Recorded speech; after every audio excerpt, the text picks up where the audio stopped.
Hello everyone. UPSC paper 4 ethics के लिए एक डिफरेंट अप्रोच लेकर हम लोग चलना चाह रहे हैं आपके साथ, जिसमें एक रेसिडेंशियल प्रोग्राम की प्लानिंग की गई है, जो कि 7 डेज़ का एक प्रोग्राम है। ये जीवन विद्या का वर्कशॉप है, जिसे 26 फैब से स्टार्ट किया जा रहा है। 7 डेज़ का वर्कशॉप है ये।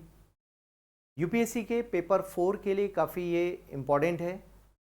इसके क्वेश्चन को डिस्कस किया गया है, जिस थ्योरी को आपको समझाने की कोशिश हो रही है इन 7 डेज़ में रेसिडेंशियल वर्कशॉप में, उसे आप समझ कर देखिए कि ये कैसे कनेक्ट होता है। ये वर्कशॉप हापुड़ में होना है और जीवन विद्या या मध्यस्थ दर्शन श्री ए नागराज जी के द्वारा दिया गया कॉन्सेप्ट है। एक तरह की नई फिलॉसफी है, ऐसा हम कह सकते हैं। इसको पढ़ने के अपने कुछ बेनिफिट्स हैं, जैसे आपकी लाइफ एथिकल होती है, आप अपनी लाइफ को समझ पाते हैं कि एग्जैक्टली आपकी लाइफ की नीड क्या है, डिमांड क्या है, आप क्या करना चाहते हैं, कैसे आप अपनी लाइफ को मूव ऑन करना चाहते हैं। कई बार हमें नहीं समझ में आता कि हमारी लाइफ का पर्पस क्या है, और कोशिश यही है कि आप इस थ्योरी से होकर गुजरते हैं। ना सिर्फ आपके यूपीएससी के एग्ज़ाम के मार्क्स अच्छे हो सकते हैं, बल्कि आपकी अपनी लाइफ के भी मार्क्स बहुत अच्छे हो सकते हैं।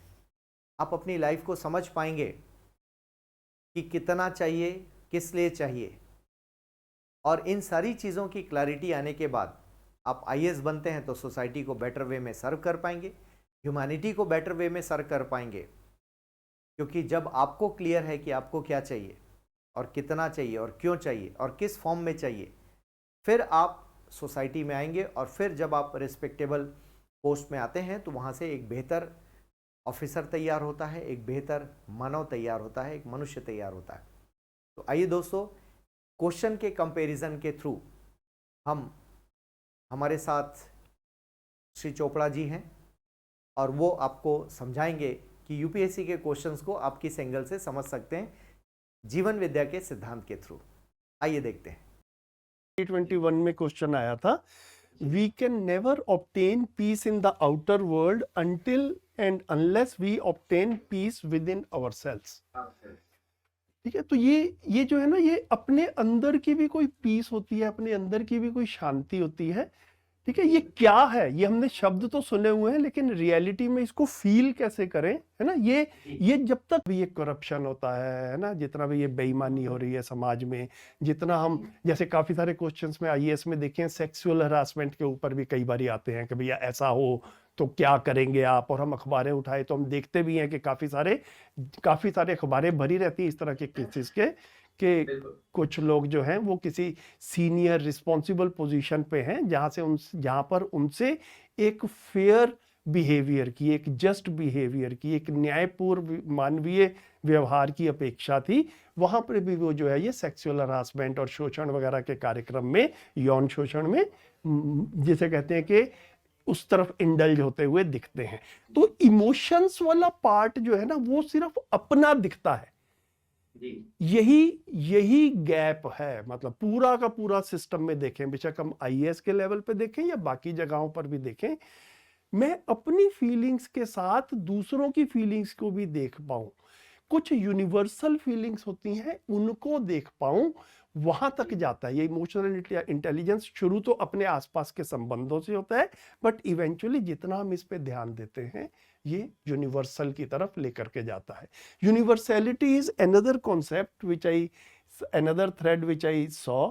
एक सेकेंड, जैसे यूनिवर्सैलिटी है, ये है ना, तो 2013 में ये क्वेश्चन है, सर्वहित में हर व्यक्ति का हित निहित है। ठीक है, तो काफी बार जो अगर हम देखें तो आज की डेट में भी जो हमारी ग्लोबल वर्ल्ड ऑर्डर है, उसमें भी सारी दुनिया के लोग कैसे खुश रह पाए, ऐसा हमारे पास में मॉडल नहीं है अभी तक, है ना। बड़ी बड़ी जो डेवलप्ड कंट्रीज हैं, वो भी अपने डेवलपमेंट तक या अपने इंटरेस्ट, जिनको काफी बार अगर खुले से कहा जाए तो वेस्टेड इंटरेस्ट या सेल्फिश इंटरेस्ट के रूप में भी दिखता है ना। तो पड़ोसी कंट्रीज के ऊपर युद्ध करना, है ना, पीछे एक लंबे समय तक अफगानिस्तान वाली साइड के ऊपर यूएसए का जो है इन्वेजन रहा, है ना, तो काफ़ी लोगों का एक ऐसा एक थ्योरी चलती ही थी ग्लोबल थिंक टैंक में कि वहाँ से इनको ये क्रूड ऑयल जो है थोड़ा सा सस्ता मिलता है, तो इसलिए जो अपना ये वहाँ पर कुछ करते हुए तो लोग मरे, हमारे को क्रूड ऑयल सस्ता मिलता रहे। तो कंट्री के लीडरशिप्स ने भी अपने देश के लोग सुखी रह पाए इतने तक ही देख पाए, इससे ज्यादा देखने का हमारे पास में अभी तक कोई भी रियल लाइफ एग्जांपल्स जो हैं वो नहीं मिल रहे हैं ऑन ए सस्टेन्ड बेसिस। तो कैसे दुनिया के सब लोग, अभी दुनिया तो दूर की चीज है, मतलब काफी बार बिल्कुल शुद्ध भाषा में कहें तो घर में भी 4-6 लोग रहते हैं, वो भी कहाँ शांतिपूर्वक जी पाते हैं। वहां पे भी एक दूसरे के प्रति जो है ना वो ठीक से जीना भाव जो है वो नहीं बनता है, ऐसा लगता है कि सामने वाला मेरा फायदा उठा रहा है। मैं कितने ही घरों को जानता हूं, आपने भी देखे होंगे कि बुजुर्ग मम्मी पापा हैं और उनके मोर देन वन चाइल्ड हैं।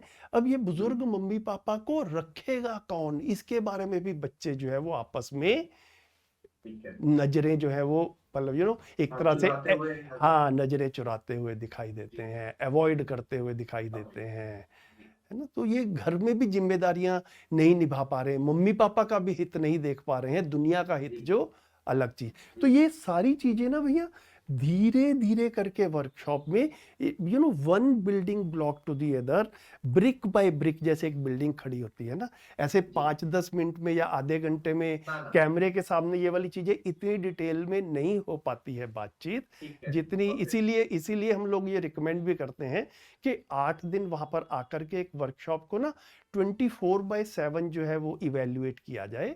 और not only the workshop conduct करने के लिए हमारे साथी लोग रहेंगे, मैं भी वहां पर रहूंगा, सोम भैया, श्रवण भैया, है ना, और भी हमारे काफी सारे साथी हैं। आप वहां रहते हैं तो आप हमारे कंडक्ट को भी देख पाते हैं, एंड वी ऑफर अवरसेल्व्स कि आप भैया हमारा कंडक्ट भी देखो, हमारी बातों पर मत जाओ, है ना। देखिए कैमरे के सामने खड़ा होकर तो अच्छी अच्छी बातें करने वाले लोगों की बहुत गिनती बनी हुई है,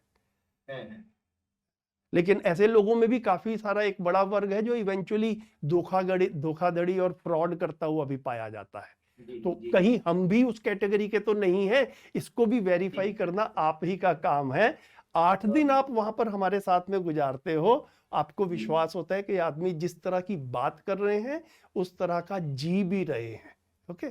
तब जो है वो हमारा आपस में कनेक्ट बनता है और हम इन सब चीजों को रियली देख पाते हैं। ठीक है, तो एक काम करते हैं, इसको देखते हैं। Recently in the recent years in 2013 there is a question that has come in the paper, UPSC paper, civil services, what do you understand by values? ठीक है, and this is not the only time and only year when this question has come. ठीक है, मैंने ऐसा देखा है पिछले 10 साल में ये वैल्यूज एंड एथिक्स के बेसिस के ऊपर कई क्वेश्चन अलग अलग भाषा के रूप में आए हैं सिविल सर्विसेज के एग्जाम में। एंड जब हम ये जीवन विद्या का वर्कशॉप करते हैं 8 दिन का, I have personally done more than 20-25 workshops of 8 days for faculty members of schools and colleges and universities. And one thing which I have seen is कि वैल्यू एजुकेशन की ना स्कूल में और हायर एजुकेशन में भी बात तो काफी होती है, वैल्यू एजुकेशन, और उसी के साथ में एक अलग से हम बात कर सकते हैं जिसको हम कहते हैं वैल्यूज की भी बात होती है। So I have made experiments in these workshops and asked, and typically एक वर्कशॉप में 100 थोड़ा कम ज्यादा जो है ऐसे करके पार्टिसिपेंट्स रहते हैं। वैल्यूज हम कहते किसको हैं, वैल्यू एजुकेशन हम कहते किसको हैं, how do we define it? जब मैं इसको पूछता हूं ना तो वेरी सरप्राइजिंग रिजल्ट कम्स। मतलब अगर 10 टीचर बोलते हैं तो 10 टीचर जब रिस्पॉन्ड करते हैं तो उनकी भी वैल्यूज के बारे में आज एक दूसरे के साथ में एक रूपता नहीं है, उसमें भी डाइवर्जेंस है। एक टीचर किसी चीज को वैल्यूज बोलते हैं, कोई दूसरे टीचर किसी और चीज को वैल्यूज बोलते हैं, और कोई तीसरे टीचर किसी और चीज को वैल्यूज बोलते हैं। तो क्या वैल्यूज को हम परिभाषित भी कर पाएंगे या कर सकते हैं, या कोई ऐसा यूनिवर्सल यार्डस्टिक है जिसके बेसिस पे हम ये देख पाए कि एक्चुअल में हम वैल्यूज कहते किसको हैं? और वैल्यू, एक बार वैल्यूज समझ में आ जाएगा तो फिर वैल्यू एजुकेशन किसको कहते हैं। तो one thing we can do is we can give a pause here, है ना, फॉर ए मिनट और टू, क्योंकि रिकॉर्डिंग हो रही है। तो जो भी इसको देखें वो भी इस पॉइंट पे आके अपना रिकॉर्डिंग को पॉज कर दें, है ना। अगर कुछ स्टूडेंट्स देख रहे हैं, कुछ फैकल्टी मेंबर्स दे रहे हैं, इसको देख रहे हैं, और 1 मिनट 2 मिनट तक पॉज करके अपने में रिफ्लेक्ट करके देखें, और हो सके तो कागज पे लिख के देखें कि हम खुद वैल्यूज के बारे में क्या समझते हैं। How do I define values, है ना। It will be very good test. मतलब जब तक हम अपना सेल्फ इवेल्युएशन नहीं करते हैं, एक्चुअल में क्लियरिटी बनना मुश्किल होता है। तो I am giving it a pause for a few moments, है ना। वीडियो को रोक के जो भी कोई देखे बाद में वो भी अपने में देखे, what are values, this is the question, है ना। What do we mean by value. तो ऐसा मान लेते हैं कि पॉज हो गया है, जिसने भी 2 मिनट 4 मिनट सोचना था। अब हम जीवन विद्या वर्कशॉप में वैल्यूज किसको कह रहे हैं, व्हाट आर वैल्यूज, उसको डिफाइन कैसे कर रहे हैं। तो हम यहां कह रहे हैं वैल्यू का मतलब क्या है। किसी वैल्यू को हिंदी में बोलेंगे तो मूल्य बोलेंगे, और वैल्यू एजुकेशन को हिंदी में बोलेंगे तो मूल्य शिक्षा। तो मूल्य क्या है या शिक्षा या वैल्यू क्या है? किसी वस्तु की उपयोगिता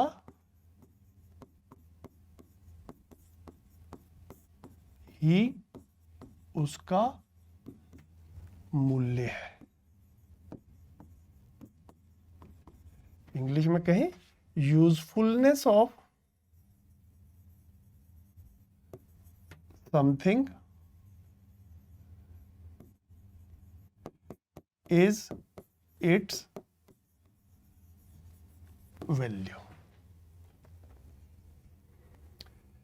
जब हम इस डेफिनेशन के साथ में शुरू होते हैं तो हमें नेचर में काफ़ी सारी चीज़ें दिखती हैं। जैसे मेरे हाथ में ये पेन है ना। तो एक पेन की उपयोगिता क्या है? ये लिखने के काम आता है, यही इसकी वैल्यू है। अगर ये मूल्य विहीन हो जाए, अगर ये वैल्यूलेस हो जाए इन द सेंस कि ये लिखना बंद कर दे, ओके, हम इसको फेंक देते हैं, then it becomes useless for us. तो ये हमारे पास हमारे लिए वैल्यूएबल है अगर ये मेरे लिए यूजफुल है। ठीक है। तो यूजफुलनेस जो है वो सीधा उसकी उपयोगिता के साथ में मतलब जुड़ता है। वैल्यू जो है वो सीधा यूजफुलनेस के साथ में जुड़ता है ना। उपयोगिता जो है वो उसके मूल्य के साथ में लिंक होता हुआ दिखता है। तो हमारे को प्रकृति में जितनी भी चीजें मिलती हैं, नेचर में जो भी कुछ दिखता है, उसकी हम उपयोगिता पहचानते हैं, है ना। सर्दी का मौसम है, मैं जैकेट पहना हुआ हूं, है ना, ये इसकी उपयोगिता है, मेरे शरीर को बचा रहा है। This is how it is useful to me. एक ह्यूमन बीइंग की उपयोगिता क्या है? This is the question. हम भी अपने में देखें कि मैं भी एक ह्यूमन बीइंग हूं, तो मैं किस सेंस में उपयोगी हूं और किसके लिए उपयोगी हूं। The larger my usefulness, the more valuable I am. ठीक है। जितना मेरा उपयोगिता का एक्सपेंशन होगा, विस्तार होगा, उतना ही मैं वैल्यूएबल हूं। तो मैं अपने घर के लिए पैसा कमा के लाता हूं, है ना। घर के सब लोगों के लिए खाना पानी और जो बाकी चीज़ों के खर्चे हैं, है ना, ये सारे जो है वो महीने के चलते हैं। ये हमारी एक लेवल की उपयोगिता है। ये शरीर के लेवल की उपयोगिता हो गई, है ना। खाना पीना किसको चाहिए, कपड़े किसको चाहिए, घर किसको चाहिए, गाड़ी किसको चाहिए, ये हमारे शरीर को चाहिए। लेकिन जो हम इनर सेल्फ की बात करते हैं ना, काफी सारे क्वेश्चंस हमें आईएएस में, सिविल सर्विसेज के एग्जाम में, हमारी इनर वॉइस, हमारी कॉन्शियंस, हमारे अंतःकरण की आवाज, इसके बारे में भी बहुत सारे क्वेश्चंस आते हैं। ये मेरा जो अंतःकरण है, जो मेरा इनर वॉइस है, जो इनर सेल्फ है ना, जिसमें काफी बार कंफ्यूजन रहता है, क्लैरिटी नहीं बनती है, धर्म संकट रहता है, ये शरीर से एक अलग चीज है। इसको एड्रेस कर पाना मेरी बड़ी उपयोगिता है ना। दिस उपयोगिता is larger than taking care of the body, है ना। तो taking care of the body is also an उपयोगिता, लेकिन इसी को ही अपना टोटल उपयोगिता के रूप में देखना जब हम करना शुरू करते हैं, तो ये हमारी जिंदगी का अधूरापन बनता है। In that case what happens is, हमारी पूरी जिंदगी का कार्यक्रम पैसा बनाना और सुविधा को इकट्ठा करना, इसके लिए लग जाता है। तो वैल्यू जो है, ये मैं शरीर के अलावा राइट गाइडेंस दे पाऊं अगली पीढ़ी को, मेरा अपना कंडक्ट भी ठीक हो, मेरा अपना कंडक्ट ठीक करने के भी मूल कारण क्या है उसको मैं अच्छे से समझ पाता हूं, और फिर अगली पीढ़ी को, अपने घर के बच्चों को, घर के बाहर के बच्चों को, जो भी समझना चाहता है, उनको सही मार्गदर्शन देने की भी मेरी योग्यता होती है। ये मेरी उपयोगिता बनती है। ठीक है, ये सारी की सारी चीजें जो है, ये वैल्यू एजुकेशन में आएंगी। ये ही मेरी उपयोगिता है, ये ही मेरी वैल्यूज हैं। ठीक है, तो इस तरह से हम वैल्यूज को एक ह्यूमन बीइंग की उपयोगिता को के साथ में जोड़ करके देख सकते हैं। सो इसको ह्यूमंस की उपयोगिता को वैल्यूज कहा, and the education which deals with this topic, उसको वैल्यू एजुकेशन या मूल्य शिक्षा कहा। मतलब इसमें इंपॉर्टेंट पॉइंट यहां पर क्या कह रहे हैं, शरीर के बियॉन्ड ध्यान दिला रहे हैं, और उसके बारे में डिटेल में बात करेंगे। शरीर का ध्यान तो हम ट्रेडिशनली अपने आसपास देख ही पा रहे हैं कि सभी घरों में, अपने आसपास काफी जगह पे हम देखते हैं, जैसा 25 साल 30 साल पहले लोग रहते थे परिवारों में, आज सुविधाएं ज्यादा हो गई हैं। टू दैट एक्सटेंट वहां पर घर के बड़े जो है वो वैल्यूज के साथ में जी पाए हैं, लेकिन सिर्फ सुविधा और पैसे के क्षेत्र में। लेकिन जो घरों में प्रॉब्लम्स आ रही हैं, जो संबंधों में प्रॉब्लम्स आ रही हैं, सिर्फ हमारे यहाँ पर नहीं, हम दुनिया में देखते हैं। मैं 2-3 साल पहले बड़ा हैरान हुआ था। हम जब बड़े हो रहे थे तो हमने बिल गेट्स और उनकी वाइफ मिलिंडा गेट्स को एज ए आइडियल कपल के रूप में देखा था। आई वॉज शॉक्ड जब 2-3 साल पहले मुझे पता चला कि 25 साल की शादीशुदा जिंदगी के बाद में ये आपस में डिवोर्स ले रहे हैं। डिवोर्स हो गए जी, राइट। तो हम ना संबंधों में एक दूसरे के साथ में ठीक से नहीं जी पा रहे हैं। सिर्फ पैसा कमाना जिंदगी का एकमात्र कार्यक्रम नहीं था, उसके बियॉन्ड जो था वो हम देख पाए, वो वाला पार्ट जो है वो वैल्यू एजुकेशन है। इसके बारे में सोचा जाए। कई बार हम एक मुद्दा डिस्कस करते हैं, आप दोबारा बोल देंगे तो बच्चों को क्लियर हो जाए क्वेश्चन। एक धर्म शब्द है जिसको हम धारण करना भी बोलते हैं। तो हम जो धारण करते हैं वो अपनी जो प्रकृति है वो धारण करते हैं। तो जो मूल्य है किसी वस्तु की उपयोगिता, तो वही क्या हम धर्म से भी समझ सकते हैं? धर्म धारण करने से है। जैसे पेन का धर्म है लिखना, मान लो पेन लिखना बंद कर दे तो हम उसे फेंक देंगे डस्टबिन में कि इसकी उपयोगिता खत्म हो गई। बिल्कुल बिल्कुल, वहां से कनेक्ट हो सकता है। और हाँ, तो देखिए अब क्या हो गया कि ये जैसे हम 4 अवस्थाओं की बात करते हैं, है ना, तो पदार्थ अवस्था, प्राण अवस्था, जीव अवस्था, इसको बोला रेस्ट ऑफ द नेचर। ठीक है, तो रेस्ट ऑफ द नेचर में जितनी भी इकाइयां हैं, है ना, जितनी भी वस्तुएं हैं, वो अपने धर्म के साथ बनी ही हुई हैं। उसके लिए उनको कोई स्पेशल एफर्ट नहीं करना है। मानव भी अपने धर्म के साथ में जी पाए। ठीक है, ये मानव का काम था, ह्यूमंस का जो काम था। मानव का धर्म क्या है? समझ के साथ में, समाधान के साथ में, सुख के साथ में जी पाए। तो ये इसके लिए ह्यूमंस को, ह्यूमन काइंड को मेहनत करने की जरूरत है जी। तो ये हम एजुकेशन के माध्यम से कंप्लीट कर पाए, है ना।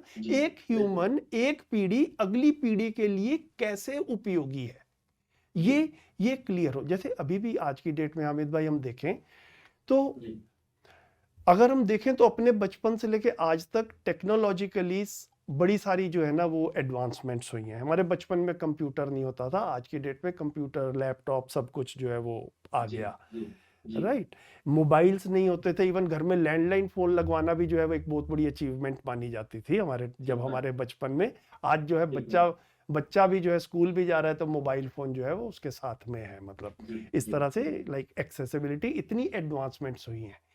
तो लेकिन हम अगली पीढ़ी के जीने के लिए क्या नेचर को सुरक्षित छोड़कर जा पा रहे हैं क्या, राइट? हम जितना देखते हैं कि रिसोर्स डिप्लीशन हो रहा है, क्रूड ऑयल ऐसा बताते हैं कि 50-60 साल से ज़्यादा का है नहीं इस धरती पर। तो 2 पीढ़ी बाद में जब ह्यूमंस इस धरती पर रहेंगे, जब हमारे ग्रैंड चिल्ड्रन और उनके बच्चे इस धरती पर होंगे, वो कैसे जिएंगे? हम इतना पोल्यूशन करके जा रहे हैं। तो हमारे जीने के तौर तरीके में जो हमने एक अभी देखा था ना, एक थ्रेड चलता है पूरा इस पूरे पेपर में, यूनिवर्सैलिटी वाला। तो यूनिवर्सैलिटी वाला कॉन्सेप्ट जो थ्रेड है वो यही है कि ह्यूमंस हर टाइम पे ठीक से जी पाए, not only today's people but people who will be living on this earth after 100 years also, after 1000 years also. It will be wrong on our part कि हम उनके हिस्से के रिसोर्सेज भी आज ही खत्म कर दें। ठीक है, तो ये इन चीजों की तरफ जब ध्यान नहीं जाता है, हम सिर्फ अपने सुविधाओं के लिए जो है इस समय जो है, यही एक डिल्यूजन है, यही एक भ्रम जो है वो चल रहा है। इसको देखना है, ये सारी चीजें डिटेल में जो है ना वहां पर 8 दिन के वर्कशॉप में हम लोग डिस्कस कर पाएंगे। इसलिए वो अक्सर बोलते हैं बिजनेस और एथिक्स एक साथ नहीं चल सकते।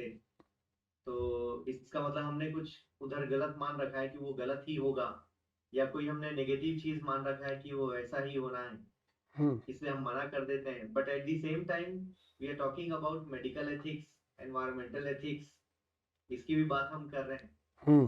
तो जब पर्यावरण को बचाना है तो एथिक्स तो चाहिए शुद्ध रूप में, और पर्यावरण के साथ बिजनेस भी कनेक्टेड है, तो बिजनेस कैसे उससे बचा रह पाएगा? बिजनेस की भी तो कनेक्टिविटी, इसलिए वो सेकंड लाइन भी इसका टेल क्वेश्चन वैसे ही जुड़ा है। तो इसका सेकंड पार्ट भी देख लेते हैं, है ना, in what way it is important to be ethical along with being professionally competent। तो इस क्वेश्चन को एक बार समझ लेते हैं कि जैसे जैसे ये जितना हमारा प्रोफेशनल कंपिटेंसी है ना, व्यावसायिक क्षमता जिसको कह रहे हैं, ये शुद्ध रूप से स्किल्स हैं।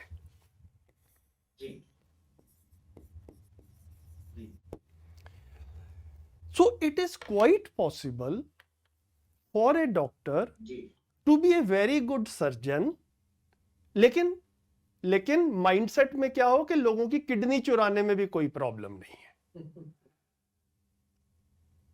ठीक है, तो शरीर को बेहोश करके, शरीर में काट पीट करके, शरीर के किसी अंग को एक्सट्रैक्ट करना या जो भी उसको करने की जरूरत है, ये करने की स्किल होना एक लेवल की यूजफुलनेस है। ठीक है, लेकिन उसके साथ में एथिक्स नहीं है तो ये पता नहीं जाएगा किस तरफ।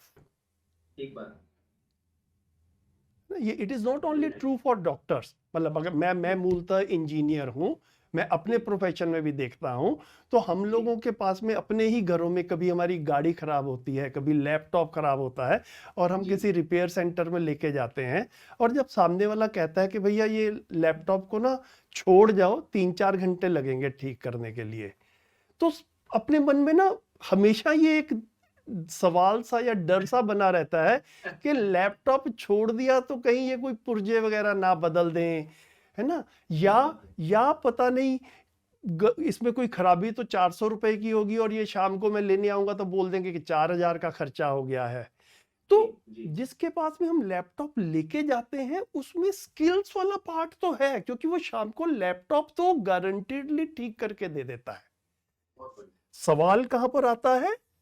एथिक्स वाले पार्ट पे, ईमानदारी से जी रहे हैं कि नहीं जी रहे हैं। तो इन दोनों का आपस में लिंकेज होता है तो हम सुखी महसूस करते हैं, आपस में विश्वास के साथ जी पाते हैं, और नहीं तो डर के साथ में जीते रहते हैं। बहुत बढ़िया। तो ये लिंकेज के बिना जो है ना प्रोफेशनल कंपिटेंस अकेले में जो है ये काफी नुकसान पहुंचे। और क्वेश्चन देख लेते हैं, ये वैल्यूज एंड एथिक्स वाले थ्रेड पे ही एक और चीज जो क्वेश्चन आया है कि some people feel that values keep changing with time and situation, while others strongly believe that there are certain universal and eternal human values. जी ठीक है, तो अब इसको भी कैसे देखते हैं? तो जब हम ये वर्कशॉप करते हैं तो वर्कशॉप में ये वाली चीज काफी डिटेल में निकल करके आती है, लेकिन अभी हम थोड़ा सा ब्रीफली इस पे बात कर देते हैं ताकि स्टूडेंट्स को या देखने वालों को एक ग्लिम्प्स मिल जाए कि बात क्या कर रहे हैं यहाँ पर। तो सबसे एक इम्पॉर्टेंट चीज है ना, वो ये है कि हम वैल्यूज ना कहते किसको हैं, ये हमारी एक क्लैरिटी बनी रहे। जी तो जब इस तरह के कुछ वर्ड्स आते हैं तो इसमें मध्यस्थ दर्शन के या जीवन विद्या के वर्कशॉप में हम एक चीज को ऐसे हैंडल करते हैं कि इससे मिलता जुलता कोई और शब्द ले लेते हैं और फिर उन दोनों शब्दों में क्या फर्क है उससे हम एक्चुअल में रियलिटी तक समझने की कोशिश करते हैं। तो जैसे वैल्यू है, ये अपने आप में एक शब्द है। एक इसी तरह से और शब्द है, उसको कहते हैं प्राइस। हिंदी में बोले तो वैल्यू को हिंदी में बोल रहे हैं मूल्य और प्राइस को बोल रहे हैं हिंदी में कीमत। तो मूल्य और कीमत क्या ये एक ही चीज है या अलग अलग चीज है? जी है ना। तो इसको जब एकदम से ऐसा लगता ही है कि कीमत जो है ना, ये तो हम जानते हैं कि ये समय के साथ साथ बदलती रहती है, ये एक मॉनेटरी एक्सचेंज का तरीका है बेसिकली, उसका एक यार्डस्टिक है, उसके लिए एक नंबर है। और अपने यहाँ पर ही देखते हैं हम, कभी टमाटर जो है वो काफी सस्ता हो जाता है और कभी टमाटर काफी महंगा हो जाता है, कभी संतरा काफी सस्ता हो जाता है, कभी संतरा काफी महंगा हो जाता है। तो एक तो ये चीज हमको क्लियर हो गई कि कीमत वाला पार्ट जो है ना, दिस कीप्स ऑन चेंजिंग, इसमें किसी को भी कोई डाउट नहीं है।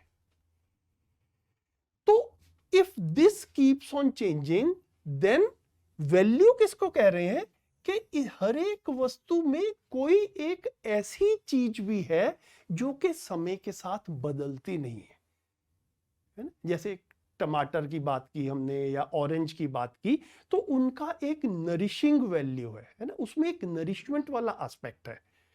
तो टमाटर 20 रुपए किलो हो या टमाटर की शॉर्टेज बन गई है और वो 100 रुपए किलो है, कीमत चेंज होने के बावजूद उसका वैल्यू वाला पार्ट जो है ना वो सेम रहता है, वो अनचेंजिंग रहता है।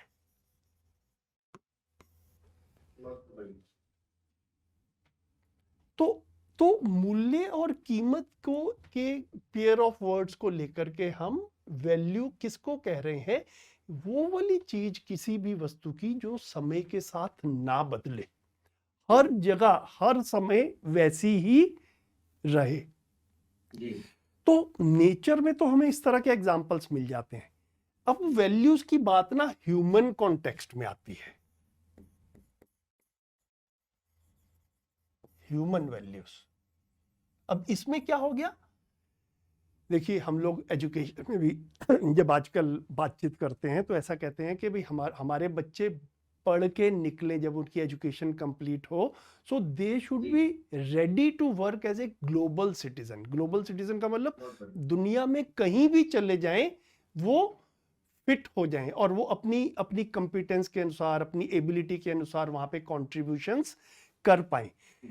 तो जो ग्लोबल सिटीजनशिप है वो एकदम से हम अपने में कल्पना ला पाते हैं कि ये थोड़ा सा हमको यूनिवर्सैलिटी की तरफ लेकर के जाता है कि मैं अपनी योग्यता के साथ में बना हूं, मैं इंडिया में भी यूजफुल हूं, मैं यूएसए में भी यूजफुल हूं, मैं ऑस्ट्रेलिया में चला जाऊंगा तो वहां पर भी यूजफुल रहूंगा।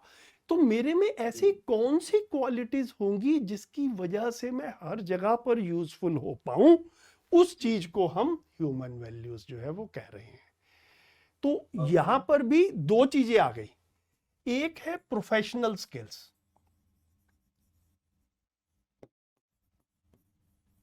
मुझे सॉफ्टवेयर लिखना आता है, मुझे टीचिंग आती है, मुझे सर्जरी आती है, और इस तरह से with those professional skills I am useful anywhere in the world.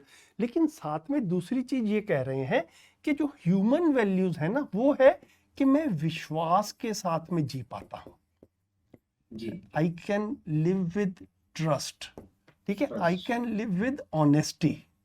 जी, ये वाली चीजें जो हैं ये भी आवश्यक हैं प्रोफेशनल स्किल्स के साथ में, है ना। हमने देखा ही है कि आपके क्वेश्चंस आते भी हैं यूपीएससी में, सिविल सर्विसेज में, इस तरह से कि क्या प्रोफेशनल स्किल्स अपने आप में सफिशिएंट हैं या इनके साथ में हमको कुछ एथिकल वाला पार्ट भी जो वो भी चाहिए। तो वो जो एथिकल वाला पार्ट है वो सारा का सारा ह्यूमन वैल्यूज के साथ में जुड़ता है। बहुत बढ़िया। ठीक है, तो अगर अगर अगर मैं सॉफ्टवेयर तो बड़ा अच्छा लिख सकता हूं, लेकिन जो है ना मुझ पे विश्वास नहीं किया जा सकता, ठीक है, तो आई एम देन मेरी वैल्यू एकदम से कम हो गई, then I am no longer valuable. तो मैं सॉफ्टवेयर भी लिख पाऊं और मुझ पे विश्वास भी किया जा सके, ये जो है इस तरह ये वाला कॉम्बिनेशन जो है ना, तो एथिक्स का, वैल्यूज का विद प्रोफेशनल स्किल्स, ये वाला कॉम्बिनेशन जो है इसकी आवश्यकता है। परफेक्ट।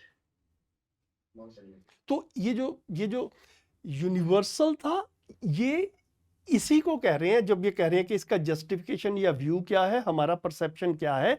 यस, वैल्यूज जो है वो यूनिवर्सल ही होंगी, या जितना हम उसको यूनिवर्सैलिटी के कॉन्टेक्स्ट में देख पाते हैं उतना ही हमारा हॉरिजॉन जो है वो वाइडर होता है, तभी हमारा जीना भी जो है वो ठीक होता है। जितना हम नैरोनेस में देखते हैं, उसमें उस नैरोनेस के दायरे में जो लोग आ रहे हैं उनका तो हम ध्यान रख पा रहे हैं, जो उस नैरोनेस के बाहर है उनका हम ध्यान नहीं रख पा रहे हैं।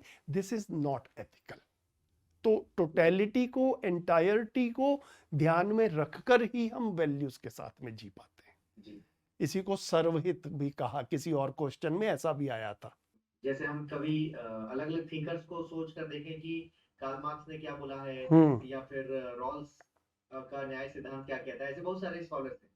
तो कई बार यूपीएससी के बच्चे कंफ्यूज रहते हैं कि हमें सारे थिंकर्स पढ़ के फिर धारणा बनानी है। तो मेरा मानना है कि ये तरीका अच्छा है कि इन शब्दों के जड़ में जाए और जो हमारा जीवन विद्या वाला स्टाइल है उस स्टाइल में चीजों को समझा जाए, वो अपने आप बच्चों को समझ में आना शुरू हो जाए। फिर व्यक्ति कौन क्या कह रहा है इस बात से ज्यादा फर्क नहीं पड़ेगा, हमें क्या आंसर देना है वो।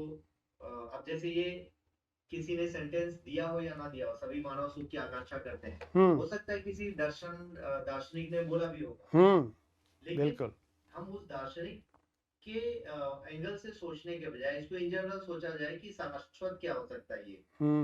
और जीवन विद्या हमारा तरीका यही है कि हम किसी व्यक्ति के माध्यम से बात नहीं कर रहे हैं, बल्कि क्या सही है वो उसके माध्यम से बात कर रहे हैं। और वो जो सही है वो यूनिवर्सल के यार्डस्टिक पे फिट बैठता है। जी जी जी जी। तो ये इस पर भी बातचीत करें थोड़ी सी। ये वाला क्वेश्चन बड़ा अच्छा है, सभी मानव सुख की आकांक्षा करते हैं। Okay, good. So let us now take this question. ये 2014 में आया था सिविल सर्विसेज के एग्जाम में, है ना। सभी मानव सुख की आकांक्षा करते हैं। All human beings aspire for happiness. Do you agree? Okay, what does happiness mean to you? So मैं ऑनेस्टली बोलूं तो मैं, जैसे आज की डेट में 60 साल की उम्र हो गई मेरा जो जीवन विद्या का फर्स्ट वर्कशॉप था वो जब मैं 50 साल का था तब हुआ था। So if I look at my journey before that time, कोई आदमी मेरे को कहे कि सुख की परिभाषा बता दो या सुख क्या है इसके बारे में कुछ बोल दो, तो I had very confused thoughts, है ना। मैं एक्सप्रेस भी नहीं कर पाता था, ठीक है। तो अब जो है वो धीरे से पहली वर्कशॉप से ही ये क्लिक होना शुरू किया, और फिर जितना हमने और समझा, ठीक है। जो इसके स्टार्टिंग पॉइंट्स है ना, देखिए सुख एक इतना भी आसान होता कि हम एक 5-10 मिनट की चर्चा में इसको बिल्कुल स्पष्ट कर दें, तो ये भी इट इज ओवर एक्सपेक्टेशन। लेकिन हम कहीं पे थोड़ा सा इशारा करके देख पाए कि जाना किस तरफ है। तो जैसे हमने पहले वैल्यू एंड प्राइस की बात की थी, अब यहां पर भी ये देख लेते हैं। हम 2 शब्द लेते हैं, सुख और सुविधा। हम दोनों के लिए we are all familiar with these two words. ये दोनों एक ही शब्द हैं, मतलब एक ही चीज की तरफ इशारा कर रहे हैं या अलग अलग चीजों की तरफ इशारा कर रहे हैं? तो अगेन जब हम देखें तो क्या है कि हम ह्यूमन बीइंग्स का एक तो बॉडी वाला पार्ट है जिसको हम कह सकते हैं शरीर या आवर बॉडी, और फिर एक हमारा शरीर के अलावा ना एक एस्पेक्ट और है जिसको हम अपना भाव, विचार, समझ,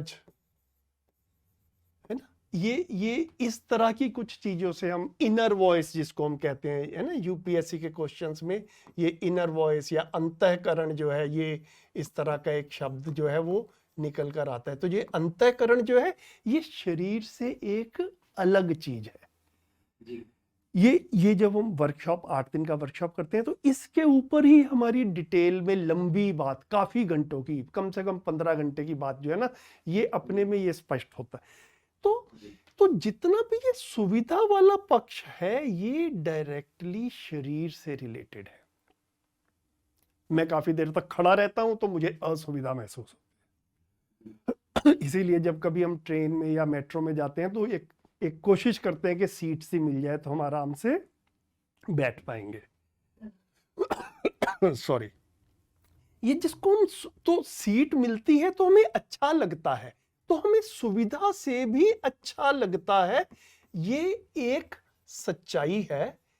लेकिन काफी बार हम ये भी देख पाए कि हमें कई बार सुविधा की कमी में भी बुरा लग रहा हो, ऐसा नहीं होता है ना। फॉर एग्जाम्पल हम मेट्रो में ही या किसी ट्रेन में बैठे हुए हैं, बस में बैठे हैं, और हमारे पास में ही आकर के कोई बुजुर्ग व्यक्ति या कोई प्रेग्नेंट लेडी आकर के खड़े हो जाते हैं और उनको सीट नहीं मिल रही होती है, तो हम ही अपने में देख पाते हैं कि हम वॉलेंटरली, विलिंगली अपनी सीट छोड़ के उनको बैठने के लिए ऑफर करते हैं।